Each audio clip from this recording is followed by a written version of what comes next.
Israeli আগ্রাসনে ধ্বংসস্তূপে পরিণত হয়েছে গাজা। খাদ্য, চিকিৎসা সহ সব পরিষেবা বন্ধ করে দিয়ে ফিলিস্তিনিদের ওপর নৃশংসতম গণহত্যা চালিয়ে যাচ্ছে ইসরায়েল। ইসরায়েল যখন কারো কথায় পাত্তা না দিয়ে নির্বিচারে শহরগুলো ধ্বংস করছে, ইতিহাসের জঘন্যতম এই বর্বরতার বিরুদ্ধে প্রতিবাদ জানাচ্ছে বিশ্বের বিভিন্ন দেশের সচেতন নাগরিকরা। কিন্তু দুঃখের বিষয়, আরব বিশ্বের সব দেশ শুধু নিজেদের সংকীর্ণ স্বার্থ মাথায় রেখে প্রতিক্রিয়া দেখাচ্ছে। কোনোভাবেই তারা নৈতিক অবস্থান থেকে প্রতিক্রিয়া দিচ্ছে না।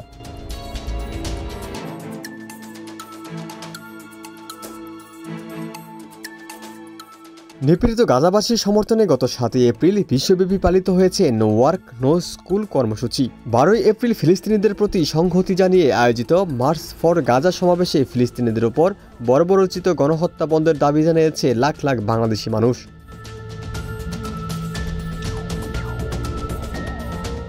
তবে গাজার জনগণের এই আর্তনা যেন থুরাই কেয়ার করছেন আরব বিশ্বের প্রভাবশালী নেতারা।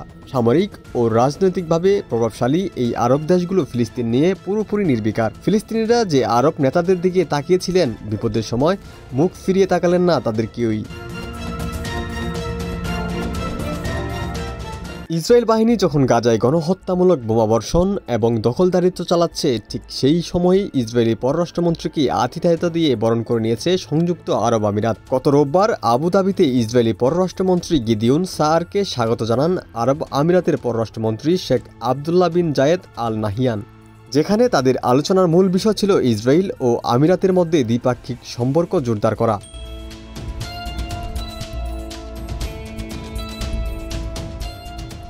এই আমিরাতেই রয়েছে যুক্তরাষ্ট্রের অত্যাধুনিক ঘাঁটি। দেশটি থেকে কোটি কোটি ডলার খরচ করেও অস্ত্রশস্ত্র কেনে আমিরাত। আমিরাতের সবচেয়ে ঘনিষ্ঠ মিত্র হিসেবে পরিচিত সৌদি আরব। ইসলাম ধর্মের প্রাণকেন্দ্র সৌদি আরবে শাসন ক্ষমতা দেখভাল করেন MBS খ্যাত বাদশাহ সালমান। যুবরাজ ঘোষিত হওয়ার পর MBS ইসরায়েলের সঙ্গে খাতির বাড়িয়ে দেন, যার ফলে সৌদি আরবের সঙ্গে গত কয়েক বছরে গোপন সম্পর্ক গড়ে তুলেছে ইসরায়েল।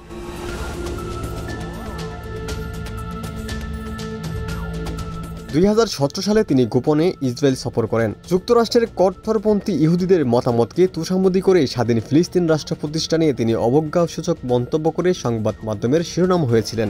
ফিলিস্তিনিদের জন্য লড়াই তো দূরে থাক, যুদ্ধ চলাকালীন সৌদি আরবে ফিলিস্তিনিদের পক্ষে কোনো বিক্ষোভের অনুমতি দেয়া হয়নি।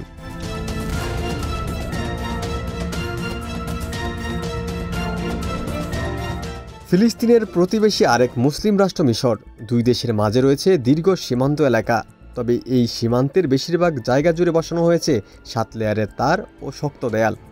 বাস্তুচ্যুত ফিলিস্তিনিরা যাতে কোনোভাবেই মিশরে প্রবেশ না করতে পারে, সেজন্য নেওয়া হয়েছে এই ব্যবস্থা। জটিল সমীকরণে চলে মধ্যস্থতাকারীর তকমা লাগিয়েছে কাতার।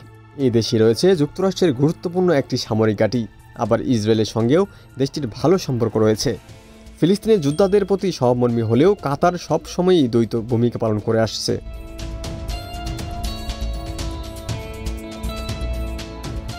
কে হবে মুসলিম বিশ্বের নেতা? গত কয়েক দশক ধরে এই প্রশ্নের উত্তর খুঁজছেন বিশ্বের কোটি কোটি মুসলিম।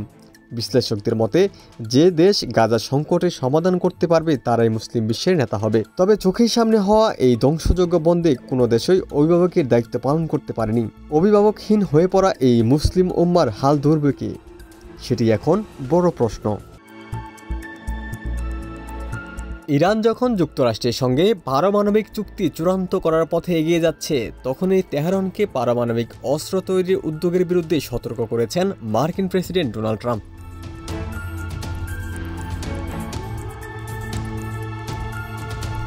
ইরান যদি পারমাণবিক কর্মসূচি পরিত্যাগ না করে, তাহলে তাদের পারমাণবিক স্থাপনাগুলোর উপর সামরিক হামলা চালানো হবে, এমন হুঁশিয়ারি দিয়েছেন ডোনাল্ড ট্রাম্প।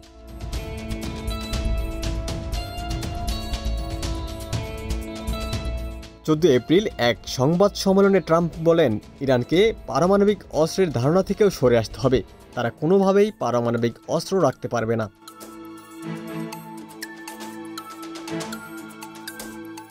এই মন্তব্য তিনি করেন এমন এক সময়ে যখন ওমানে যুক্তরাষ্ট্র ও ইরানের মধ্যে পরোক্ষ আলোচনা হয়েছে। আলোচনাকে উভয় পক্ষ ইতিবাচক ও গঠনমূলক হিসেবে অভিহিত করলেও ট্রাম্প মনে করেন, ইরান আলোচনায় অগ্রগতি না ঘটিয়ে শুধু সময় ক্ষেপণ করছে।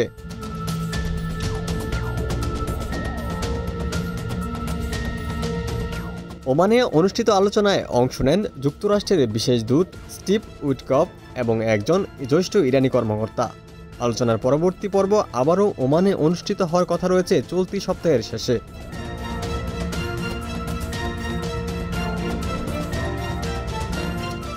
একটি সূত্র জানিয়েছে এই আলোচনাগুলো এখনও প্রাথমিক পর্যায়ে রয়েছে এবং উভয় পক্ষ একটি সম্ভাব্য চুক্তির রূপরেখা তৈরি করার চেষ্টা করছে। তবে ট্রাম্প সাফ জানিয়ে দেন, চুক্তি স্পষ্ট হবে, ইরান কোনোভাবেই পারমাণবিক অস্ত্র রাখতে পারবে না, এটিই চূড়ান্ত।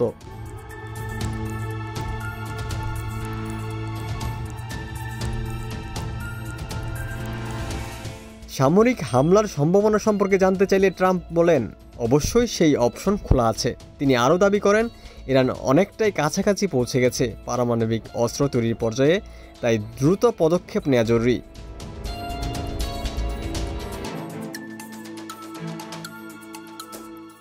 এর আগে 2015 সালে প্রেসিডেন্ট বারাক ওবামার সময় ইরানের সঙ্গে পারমাণবিক চুক্তি হয়েছিল, যা ট্রাম্প তার প্রথম দফায় প্রেসিডেন্সিতে বাতিল করেন। বাইডেন প্রশাসনের সময় কিছুটা আলোচনা হলেও তা দৃশ্যমান অগ্রগতি আনতে ব্যর্থ হয়। বিশ্লেষকরা বলছেন, যুক্তরাষ্ট্র এখন একটি সূক্ষ্ম কূটনৈতিক ভারসাম্য রক্ষার চেষ্টা করছে, যেখানে একদিকে রয়েছে কূটনৈতিক সমাধানের প্রচেষ্টা, অন্যদিকে রয়েছে ইরানের পারমাণবিক উচ্চাকাঙ্ক্ষা থেকে উদ্ভূত নিরাপত্তা হুমকি।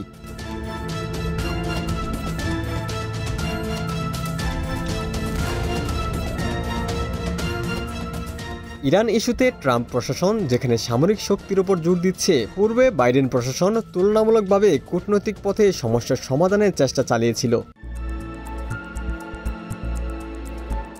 গাজা উপত্যকায় নিরস্ত্র ফিলিস্তিনিদের উপর ইসরায়েলি বাহিনীর বর্বর হামলা অব্যাহত রয়েছে। সব শ্রেণীর মানুষ শিকার হচ্ছে এই আগ্রাসনের। পরিস্থিতি প্রতিনিয়ত খারাপের দিকে যাচ্ছে। নিরীহ ফিলিস্তিনিদের ওপর ইসরায়েলি সেনারা যে নির্মম নির্যাতন চালিয়েছে তা মানব সভ্যতার ইতিহাসে নজিরবিহীন।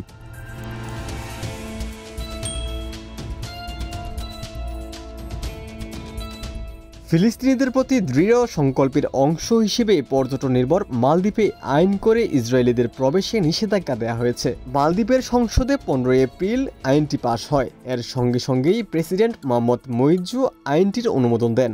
তার দপ্তরের এক কর্মকর্তা বার্তা সংস্থা এএফপিকে জানিয়েছে, এটি অনতিবিলম্বে কার্যকর হবে।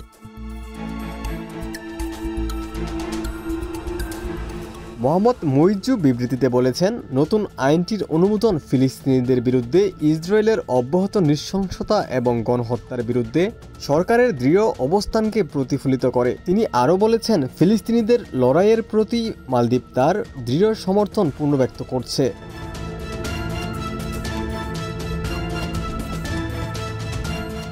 দখলদার ইসরায়েলের পররাষ্ট্রমন্ত্রী গত বছর ইসরায়েলিদের মালদ্বীপ ভ্রমণে না যেতে পরামর্শ দিয়েছেন।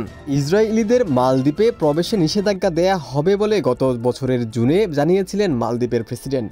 ওই সময় ইসরায়েলিদের প্রবেশে নিষেধাজ্ঞা দিতে করণীয় ঠিক করতে কমিটি ঠিক করা হয়। সব প্রক্রিয়া শেষে আজ আইনটি আনুষ্ঠানিকভাবে দেশটির সংসদে তোলা হয়। সংসদে পাশ হওয়ার পর কোনো বিলম্ব না করে আইনটির অনুমোদন দিয়েছেন প্রেসিডেন্ট মোহাম্মদ মুইজ্জু।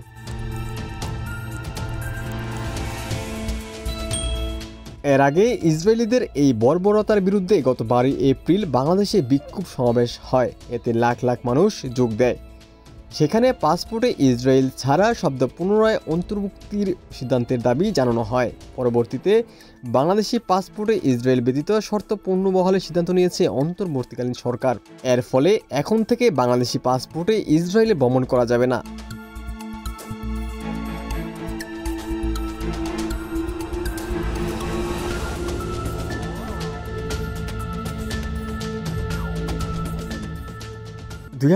সালের 7 অক্টোবর গাজাভিত্তিক ফিলিস্তিনি সশস্ত্র গোষ্ঠী হামাস ও ইসরায়েলের মধ্যে যুদ্ধ শুরু হয়। ইসরায়েলের হামলায় গাজায় এখন পর্যন্ত 51,000-এর বেশি ফিলিস্তিনি নিহত হয়েছেন।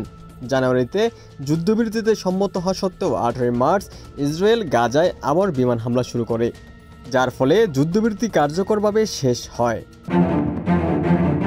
গাজায় বন্দী জিম্মিদের মুক্তিতে অগ্রাধিকার প্রদান ও সেখানে যুদ্ধের অবসানের দাবিতে ইসরায়েলের সরকারকে চিঠি দিয়েছেন ইসরায়েলের সাবেক প্রধানমন্ত্রী ও সেনাপ্রধান Ehud Barak. The international community will come after Israeli officers and leaders, political leaders and Ehud Barak 2007 সালের জুন থেকে 2013 সালের মার্চ পর্যন্ত ইসরায়েলের প্রধানমন্ত্রী ছিলেন। তার আগে 1991 সাল থেকে 1995 সাল পর্যন্ত ছিলেন সেনাপ্রধান। এহুদ বারাকের পাশাপাশি চিঠিতে স্বাক্ষরকারী সাবেক সেনা কর্মকর্তাদের মধ্যে ইসরায়েলের সেনাবাহিনীর সাবেক সেন্ট্রাল কমান্ডার চিফ আমরাম মির্জনা, সাবেক চিফ অব স্টাফ ড্যান হলুজ, সামরিক গোয়েন্দা বিভাগের সাবেক প্রধান আমুস মালকা, সাবেক সেন্ট্রাল কমান্ড অবি মিজরাহি এবং 14তম আর্মড ব্রিগেডের কমান্ডার আমনন রিফের নাম উল্লেখযোগ্য। স্বাক্ষরকারীদের মধ্যে যারা বর্তমানে চাকরিরত আছেন তাদের প্রায় সবাই বাহিনীর ট্যাঙ্ক ও সাজোয়াজান ইউনিটের। এই স্বাক্ষরকারীদের মধ্যে জেনারেল থেকে শুরু করে সাধারণ পদাতিক সব পদমর্যাদার সেনা কর্মকর্তা ও সদস্য রয়েছেন।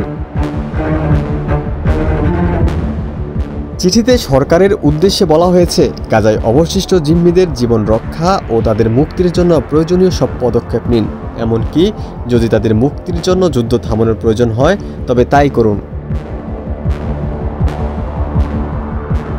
2023 সালের 7 অক্টোবর গাজা উপত্যকা নিয়ন্ত্রণকারী সশস্ত্র রাজনৈতিক গোষ্ঠী হামাস এবং তাদের মিত্র গোষ্ঠী প্যালেস্টাইনিয়ান ইসলামিক জিহাদের 1000 যোদ্ধা ইসরায়েলের ভূখণ্ডে অতর্কিত হামলা চালায়। সেই হামলায় মোট নিহত হন 1200 জন। সেই সঙ্গে 240 জনকে জিম্মি হিসেবে গাজায় ধরে নিয়ে যায় যোদ্ধারা। এই হামলার পর ওই দিন থেকেই গাজায় অভিযান শুরু করে ইসরায়েলি বাহিনী, যা এখনও চলছে। এই অভিযানে গত 18 মাসে গাজায় নিহত হয়েছে 51,000-এরও বেশি মানুষ। নিহতের 56%ই নারী ও শিশু।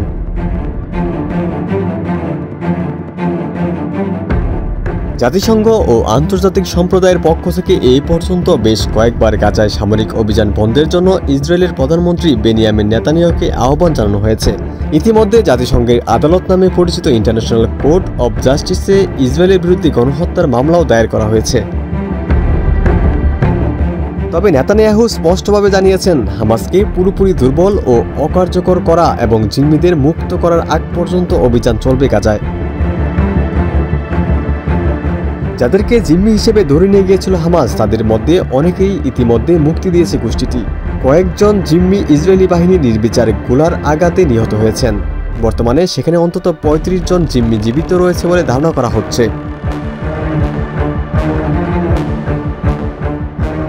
এই জিম্মিদের মুক্তির দাবি দিন দিন শক্তিশালী হয়ে উঠেছে ইসরায়েলে। দেশটির জাতীয় দৈনিক মারিবের বরাত দিয়ে এক প্রতিবেদনে তুরস্কের রাষ্ট্রায়ত্ত বার্তা সংস্থা আনাদোলু এজেন্সি জানিয়েছে, গাজা যুদ্ধ বন্ধের দাবিতে এ পর্যন্ত সরকারের কাছে 10টি চিঠি জমা পড়েছে। এসব চিঠির মধ্যে 2-3টি বাদে সবাই বাকি সেনাবাহিনীর বিভিন্ন ইউনিটের। চিঠির প্রতিক্রিয়ায় প্রধানমন্ত্রী বেনিয়ামিন নেতানিয়াহু জানিয়েছেন, স্বাক্ষরকারীদের মধ্যে যারা বর্তমানে চাকরিরত আছেন তাদের বরখাস্ত করা হবে। উমর ফারুক, ঢাকা প্রকাশ।